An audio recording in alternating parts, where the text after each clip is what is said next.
My husband and I are being tossed and thrown around in a tiny little boat. There's waves of salt water coming in from all sides, crashing on us. Our eyes are stinging, and we are drenched. And we're holding on for dear life as we try to make it across a treacherous bay at the very top of Australia. It isn't until we're in the middle of this bay that we realize this tiny little boat doesn't even have any life jackets.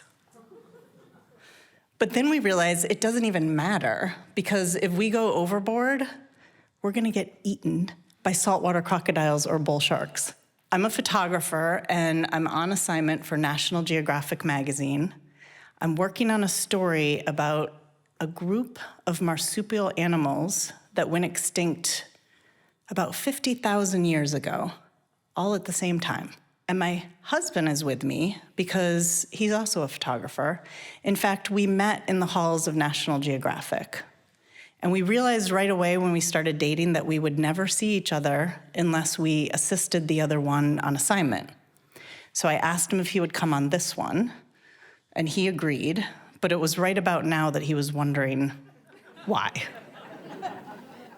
So when people ask us what we do and we tell them that we're National Geographic photographers, they usually assume that we photograph lions and tigers and bears. And usually we photograph people.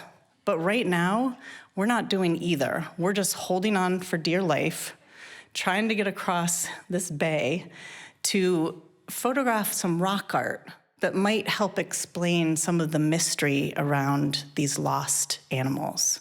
Our dinghy captain is a cross between Crocodile Dundee and Dumbledore. His pants are full of holes, and they're being held up by a makeshift rope belt with a giant fillet knife wedged in.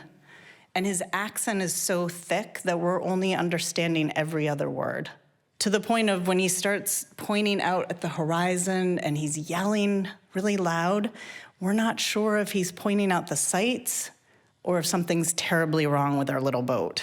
But eventually, miraculously, we make it to the other side, to our camp that's right near the rock art. And this rock art is a simple line drawing. There's a human with an arched back and a giant spear thrusting towards what some think is one of these animals, one of these lost animals. And if it was, then it might help explain some of the mystery around why they disappeared, because it would put humans and these animals on the planet at the same time. And so when I'm finally in front of this rock art and I'm trying to figure out how to frame this part of my story with my camera, I'm suddenly overcome with this deep sense of connection, this kinship with this other storyteller from tens of thousands of years ago, who also decided to take a moment and document something important. A couple weeks later, at the end of our trip, my husband and I end up on a beach in an Aboriginal community. The sun is setting and the sky is purple and orange and red, and the tide is going out. And there's beautiful brain coral being revealed, and there's kids running everywhere. And I was photographing them, but I started to photograph this one little boy. He and I, we made this special connection. And at some point, I knelt down and I showed him the back of my camera to offer for him to see more pictures. And so he came over and he immediately accepted by sitting on my lap. And he was covered with sand. And so now I was covered with sand. And we were looking at pictures and we were laughing and having a great time. And usually this would be just another moment on assignment stored in my head. But my husband was there and he decided to take the time to document it. And it's not any picture that would land on the photos that you would see in National Geographic magazine. It's just a simple snapshot, but it sings with joy. You know, a few months before this trip, my husband and I got married. And we were not classic newlyweds at all. We already owned a house. We had bought several cars. We'd formed an LLC. And we were still getting married. But it was right around this time that we started to dream about becoming parents and wish for a child. And so years went by, and we continued to dream and wish, and we tried. And then we decided to grow our family through adoption.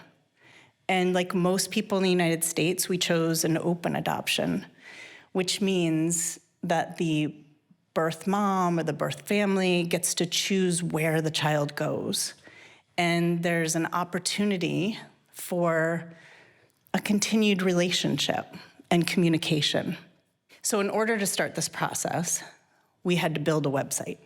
And we had to collect photographs and writing and put it up on this website to show people who we were, our backyard, our pets. It's basically Match.com for adoption. And then you make it go live, and you wait for somebody to pick you. So I was sound asleep on assignment in Uganda in my hotel room when I was woken up by a call from my husband, and he was breathless and excited. There was a 15-year-old young woman who was pregnant with a little girl, and she had chosen us. And we had a few hours to decide. So a few weeks later, in a doctor's office in New York, we met our daughter's birth grandparents, birth mom, and birth auntie for the first time. And on a black and white sonogram screen, we saw our daughter for the first time in a black and white image, and her little feet kicking. And we heard her heartbeat for the first time. And our hearts skipped a beat.